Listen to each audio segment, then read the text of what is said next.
Hey guys, back with you today. Wanted to share sort of a unique video here because this is a book that I'm going to read. It's going to be a little lengthy. However, I just really feel like it's something that people ought to hear. This book is written by E Stanley Jones. It's called The Christ of the Mount: A Working Philosophy of Life. And it's just one of those books that's out there, that probably you would never ever run into and never read just because there's so many books out there that are, awesome. But this is one that I had in my library for some time, and I read the introduction, and it just was so well said and so needed for this day that I want this to get to a larger audience, knowing that you're probably never going to see this book. E. Stanley Jones was a guy that really walked walked out the talk. He was a missionary to India for many, many years. And what happened to him in doing so is that early in his mission work there, he was not, the word had not become flesh in his life, so to speak. As we all kind of, that's no easy thing. It's not like we are Jesus in the flesh. There's a process of engrafting the word into the soul and guarding the seeds of the gospel and all the ways of God in righteousness. And some of those Hindu masters and some of these highly religious types that he ran into um, called him out early on and said, "You're not living this. We're not impressed." And so it sent him down a path. I'm giving you a little bit of his story. It sent him down a path of really encountering Christ on a deeper level, because he knew he had to. He was not going to be heard if he did not bring the real thing. Obviously, he believed Jesus was the real thing. He just wasn't embodying it yet. And so he went through this 7-year period in which he was really digging in deep and trying to live out the principles that Christianity taught truly, instead of just being a mouthpiece for them, and because there's no authority behind that, there's no weight behind that, it doesn't work. It actually makes things worse. And so he wrote this book called The Christ of the Indian Road, that was about that experience where he was really meeting the Lord and then beginning to make the Word become flesh. So there's a little bit of history of where this guy comes from. He's written several books. All of them are phenomenal. However, I wanted to read this introduction. It's a little bit lengthy, but again, I think it's worth it. It's a bit wordy, and there's words I don't even understand or know, which we're just going to have to work through. There's a little bit of historical context that you'd need. In other words, you'd need to know some things about history to make sense of it, which I'm going to stop and give a little bit of help with the context. But I just think this is a word for today. I mean, and that's why I'm putting this out. So bear with me as I read this. It's really worth it for you to hear everything that he says in this introduction. So he says, men need nothing in these modern days so much as they need a working philosophy of life, an adequate way to live. The real concern and confusion of this age, as Lord Haldane said, is not so much religious or even intellectual as moral. Loosed from the moorings that have held life, many are now adrift. They claim to be free. They've thrown overboard the chart, the compass, the steering wheel, and the consciousness of destination. They're free from everything except the rocks and the storms and the insufferable insanity of being tossed from wave to wave of mere meaningless emotion. The modern man is left by science without a goal, by exploded humanitarianism without a hero, by logic with an impasse. He needs a way out. Can religion provide it? Certainly, irreligion does not seem to have found the way to live. Take Nietzsche. He raved against the way of Jesus as slave morality. He would be free. Was he? He cried, "Where is my home? For it do I ask and have sought, but have not found it. O eternal everywhere, O eternal nowhere, O eternal in vain."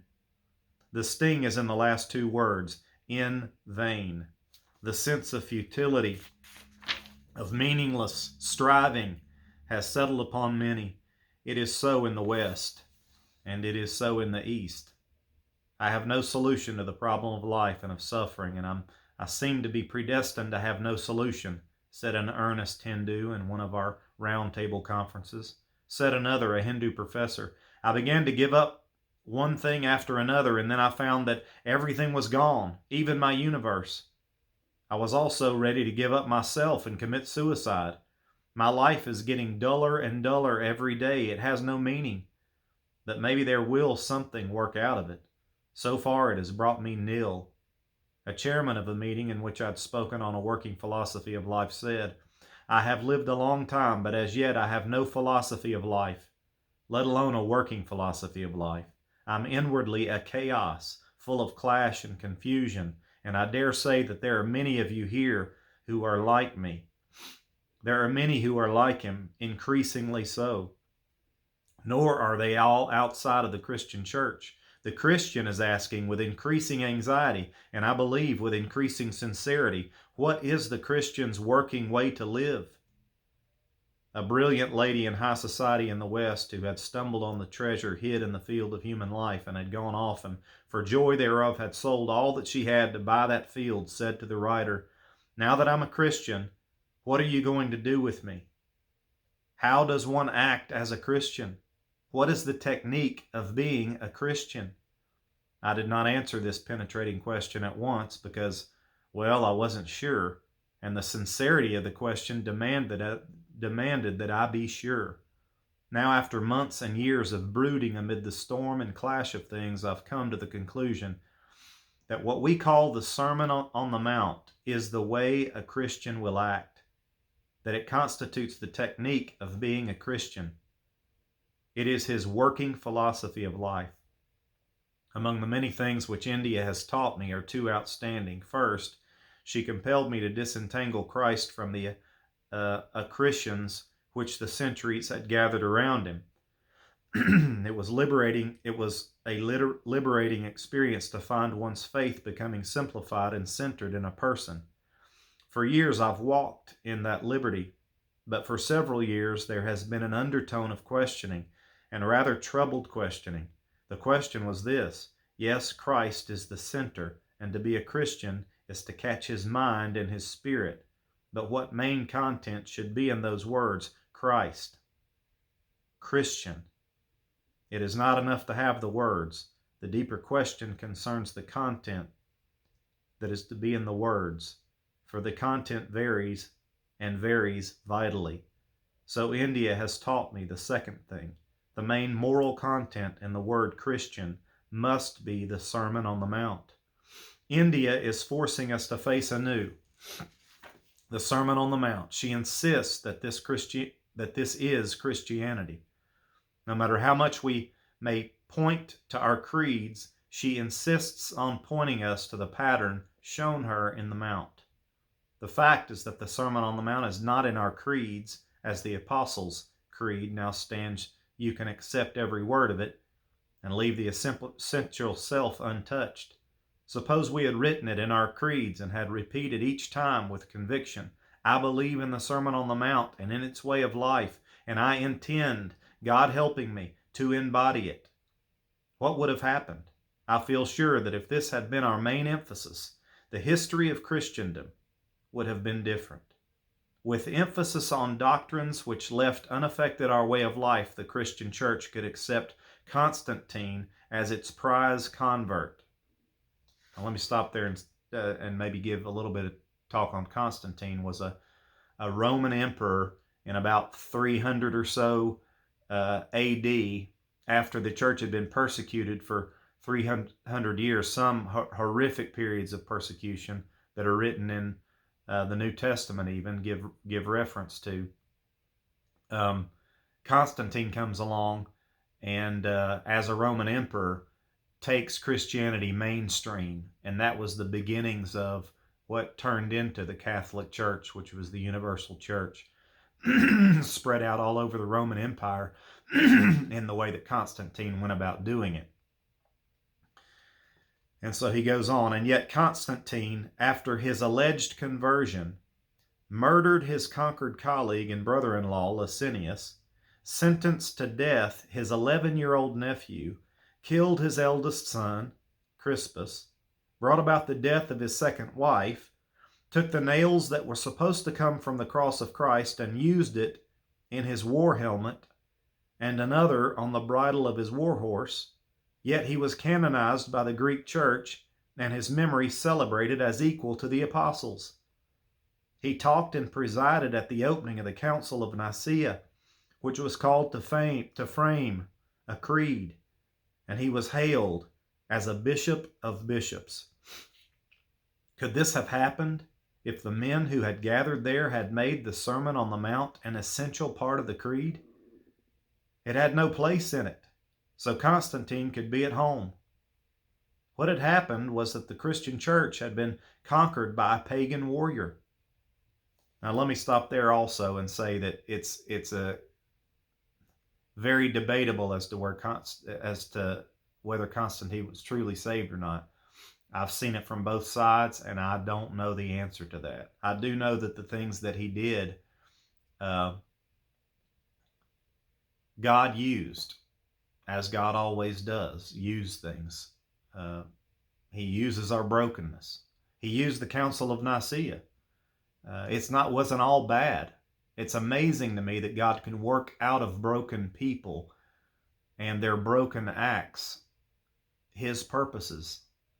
Because if you trace it all the way back, Constantine doing what he did is what eventually made America what America has become, as I believe in history shows us that God's just taking things another level, going another level, going another level. I'm wanting us to get closer and closer to Him and to bring more of Him through into the world. No things are perfect. You look back at the history of mankind, there is horrendous evil, and there's some incredibly good things as well.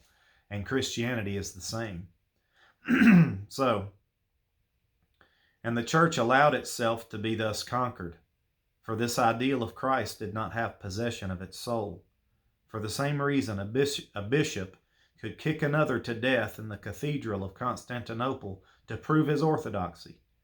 And the monophysites of Alexander could cry, "As thou hast divided, so shalt thou be divided," and then proceed to butcher those who believed in the dual nature of Christ in order to prove that the nature of Christ was one and indivisible. Now, as modern Christians, we've got to take a look at where we've come from. We've got to look at some of these things and take responsibility for them. They're not easy to talk through. They're not easy to move around, but they've got to be faced. And what it really comes down to is we've got to bring a truer gospel to the table.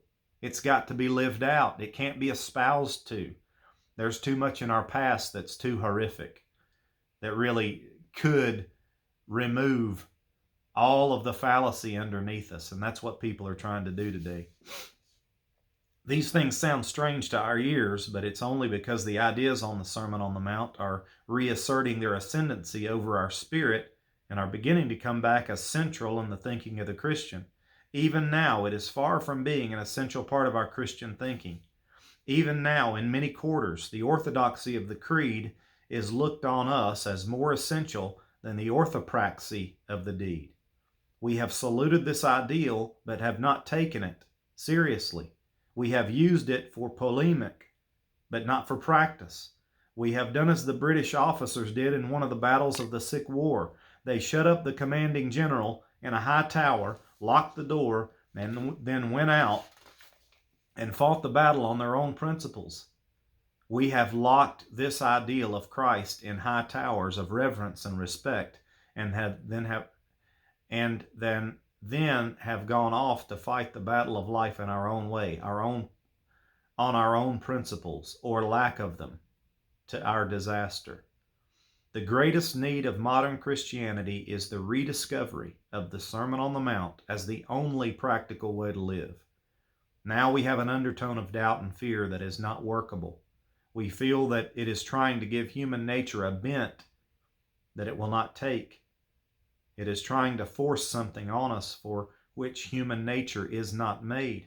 Houseman puts it in these lines, and since my soul we cannot flee to Saturn or to Mercury, keep we must, if keep we can, those foreign laws of God and man. Are the principles laid down in the Sermon on the Mount foreign laws? Are they something for which we are not made? It would seem so at first sight. Chesterton says that on the first reading you feel that it turns everything upside down, but the second time you read it you discover that it turns everything right side up. The first time you read it you feel that it is impossible. The second time you feel that nothing else is possible. The more I have pondered on this way of life, the more I am persuaded that instead of all the moral impossibilities lying in the Sermon on the Mount, as we often think, the fact is that all the moral possibilities lie there, and all the impossibilities lie outside. I think one of the things we've done as Christians is we continue to think that Christianity is possible. It is impossible to do. You cannot live the Christian life. The only one who could live it was Christ himself. That's why he had to die as a seed. He had to die. He was planted so that many seeds could come from him, the one true seed. And so it is. We've got to yield ourselves, all of our hearts, to the Lord and to the Word of God, because it's a standard that's above our ability to do it. That's why people don't do the Sermon on the Mount, because they can't do it.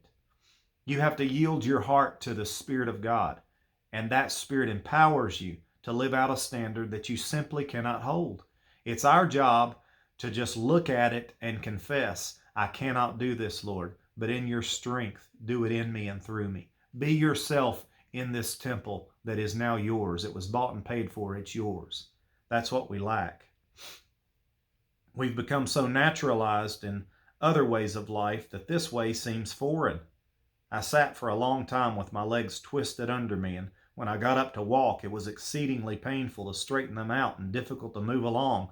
I had sat in an unnatural position so long that the natural functioning of the legs seemed unnatural, but only for a few moments. A wolf child captured near where I live in India had lived with wolves from the age of 2 to the age of 11. It ran on all fours. Its knee joints were stiff and enlarged from running in this fashion. It would eat only raw meat, and when it was put on a more civilized diet, it took dysentery and died. A human being had lived in a wolf environment on wolf principles on a wolf diet for 9 years. Human nature had so accommodated itself to it that it seemed the natural way to live, and our more human ways seemed unnatural. We have lived so long on the wolf principles of selfishness and competition and strife that the Christian way of unselfishness, of cooperation and love seems to us a foreign way. Is that not the truth? I'm afraid it is.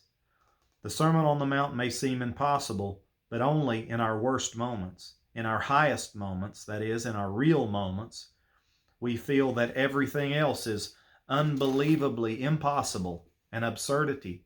When we get this insight, we are inwardly conscious that it is a foresight.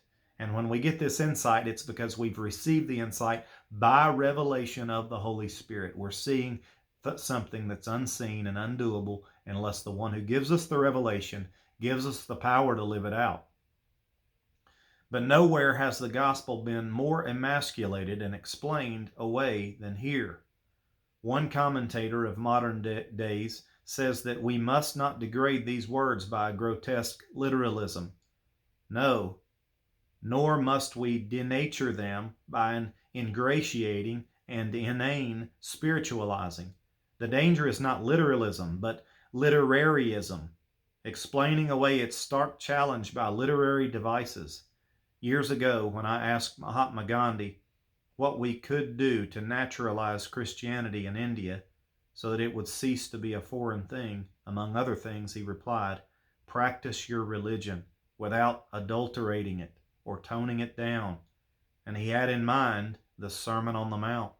It is Mahatma Gandhi's literal insistence upon this way of acting and gaining political freedom that has startled and challenged the whole Western world. He has proved that it is possible, and that is power. this fresh discovery by a Hindu of a truth long buried beneath the armaments of the fighting West has been one of the most important spiritual discoveries of modern times. And let me stop there and talk about Mahatma Gandhi. E Stanley Jones was a contemporary of his, and as we just heard, he spoke with him. That's why he's saying that it's India that's forcing Christianity to take literally the Sermon on the Mount because of the life of Gandhi, because Gandhi brought to light the principles found in Scripture, especially in the Sermon on the Mount, and he just lived out the principle. Now, Mahatma Gandhi was not a saved man from what we would say salvation is, evangelicalism, to see Jesus as the one way to God.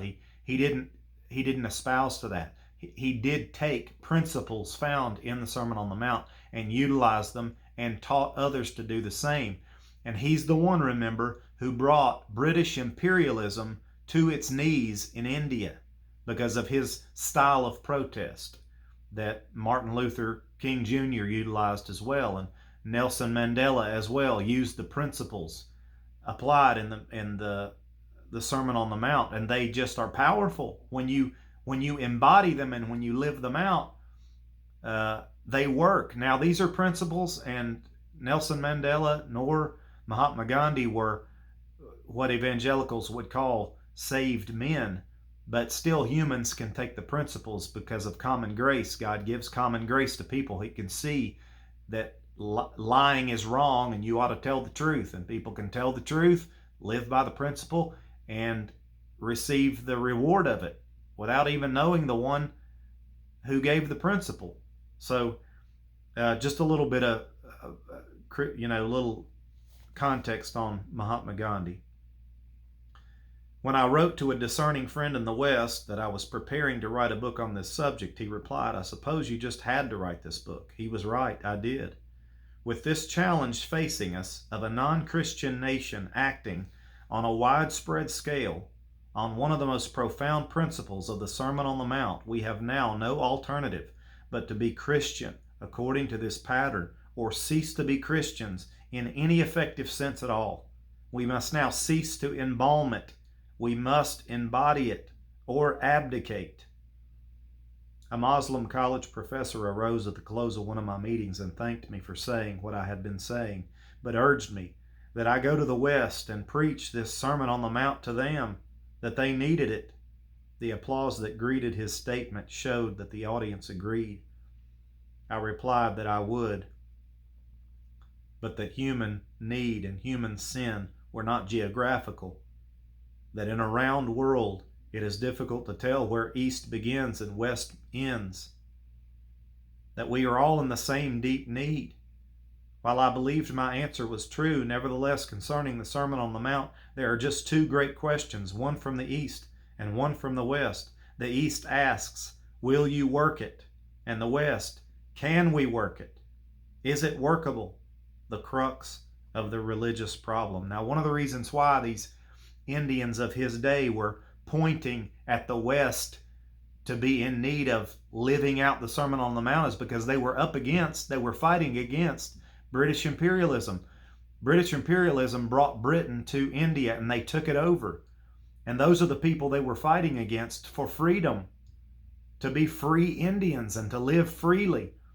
And so British imperialists were espousing Christian doctrines and using Christian doctrines to keep in place their power over people.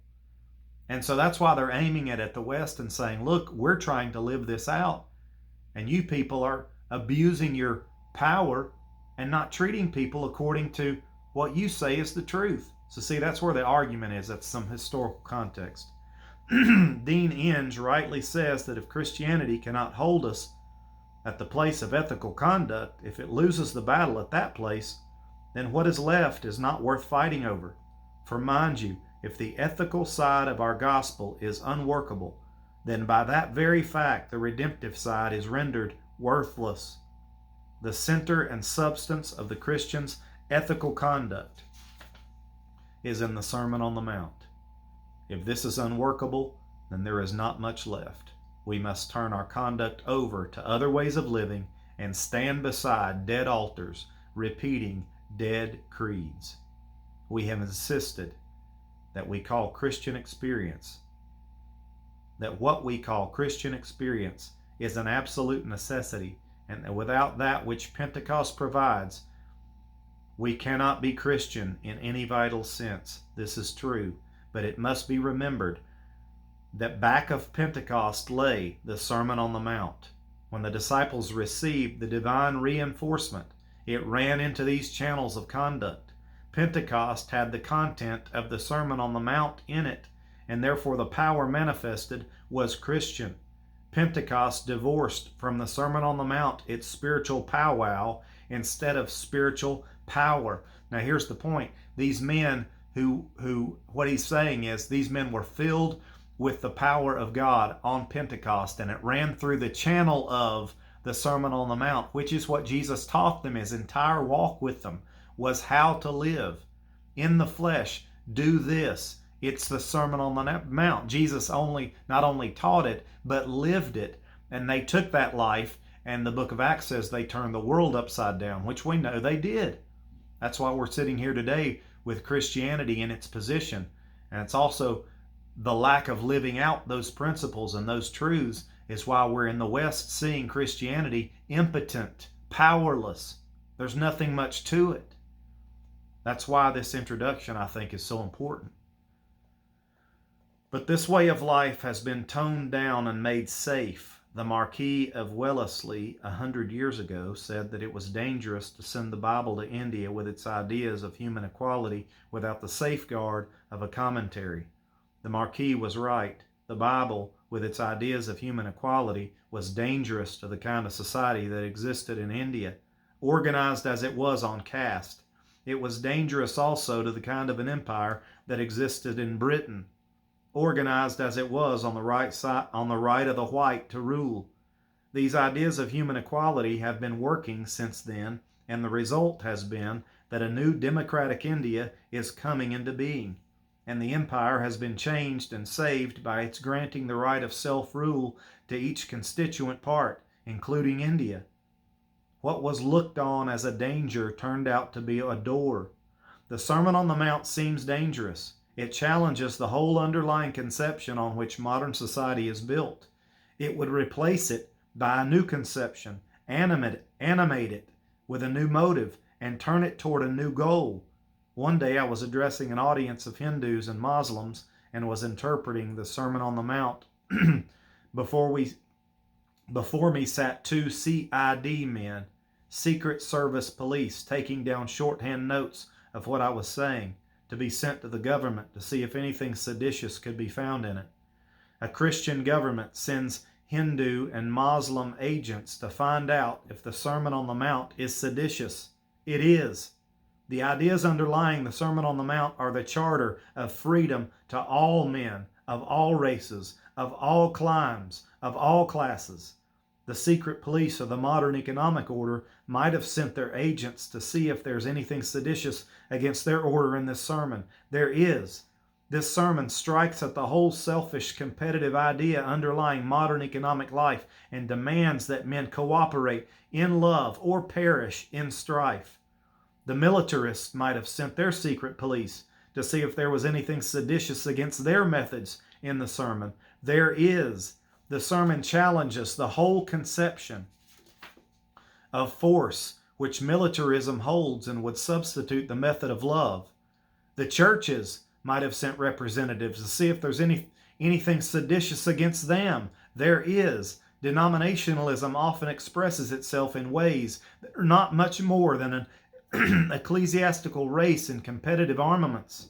It would find the Sermon on the Mount seditious, for it demands that individuals and groups and nations lose themselves in cooperation, that they may find themselves in a higher brotherhood. Man, this is good. The Sermon on the Mount was and is seditious. It finally put Jesus on the cross, and it will do the same for his followers who follow it in modern life. But it would not end there. There would be a resurrection so great, so transforming in human living, that we would know by actual experimentation that it is the only way for us to live. The little girl of whom Dr. Glover tells unwittingly expressed this challenging side of the gospel when she said to her sister Barbara, "I tell you, the Bible does not end in Timothy. It ends in revolutions." It does. The mother of Jesus caught this note in the gospel when, as she saw what would happen with the impact of Jesus upon life, she broke out an inspired song. He hath scattered the proud in the imagination of their heart. That's a personal revolution. He hath put down princes from their thrones. That's a practical revolution. And hath exalted them of low degree. That's a social revolution. The hungry he hath filled with good things, and the rich he hath sent empty away. That's an economic revolution. Here was the great change introduced into life. It would go through the whole of life, from the personal to the economic, the social, and the political. It's the government of God. It covers it all. It's the kingdom come. "One reason why we come to hear you," said an ardent Hindu nationalist one day, "is that while you say nothing about policies as such, yet you supply ideas from your gospel upon which the movements for freedom in India can live. The Sermon on the Mount is the original charter of human freedom." Again, that's reference to the fact that these Hindus and other Indians of the day were taking their notes from Mahatma Gandhi, who had taken the principles found in the Sermon on the Mount and utilized them, and were coming against the powers that be, which was imperialism from Britain, who said they were Christian. A Hindu nationalist stood before the court and said to the Christian public prosecutor, "We have learned from your Bible our ideas of freedom. We are teaching them to our people, and for that you put us into jail." Someone has said that it's now impossible in the English language to argue a man into slavery. The ideas of freedom have so permeated the language that it can no longer be used as a vehicle to bind men in slavery. Let anyone be saturated with the thought of the Sermon on the Mount, and he will not only not try to argue a man into slavery, but he will not rest till every man is free, including himself. We love the Christ of the Sermon on the Mount and the Christ of the seamless robe at Calvary, but the Christ of dogmatism, no, said a thoughtful Hindu to me one day. Are they different? Have the Christ of the Sermon on the Mount and the Christ of the creeds become different? If so, then the greatest task before Christendom is to bring them together, for no other kind of Christianity can lead this turbulent age. A little man in a loincloth in India, again that's reference to Mahatma Gandhi, a little man in a loincloth in India picks out from the Sermon on the Mount one of its central principles, applies it as a method for gaining human freedom, and the world, challenged and charmed, bends over to catch the significance of the great sight. It is a portent of what would happen if we would take the whole of the Sermon on the Mount and apply it to the whole of life. It would renew our Christianity. It would renew the world. Our present-day Christianity, anemic and weak from the parasites that have fastened themselves on its life through the centuries, needs a blood transfusion from the Sermon on the Mount in order to renew radiant health within it, that it may throw off these parasites and arise to serve and save the world. But will this ideal work? Is it practicable? Just here is the central area of our skepticism. We are not quite sure that the Sermon on the Mount is the sermon for the mart. We are not sure, and an unsure place is an unsafe place. We must go on or go back. We must be more Christian or less. I trust this book will be an unhesitating, but not too light, easy yes to the question as to whether the Sermon on the Mount is practicable. If the reading of it brings to the reader what the writing of it has brought to the writer in these months of meditation, then we will both be repaid 100-fold. A trusted friend said to the writer, "You are not a theologian. You are a divining rod. You tell us where there is water beneath. Remember your function." In this book, I've tried to remember my function. I have left to others the discussion of the critical questions involved in the accounts of the Sermon on the Mount, as reported by Matthew and Luke. I have not been able to escape theological implications. Who can escape them? But I have tried to leave to the theologians the labeling of the wells and their more accurate description, while I have endeavored to be true to my friend's commission and have pointed to where in the Sermon on the Mount I think water may be found. There is water here. Dig and drink. You know, I've heard it said that the water from the last outpouring is under the ground that we stand upon, and that if we'll learn to dig to get to that water, that we'll attract the rain. Now, what does that mean? It just means that the transcendent principles of God are what they are. They're not going anywhere. And it's the people that seek them, that do whatever they got to do. Dig and dig and dig until you tap into it. We can tap into God Almighty. We can tap into resurrection life. We can tap into truths that will transform because they're transcendent.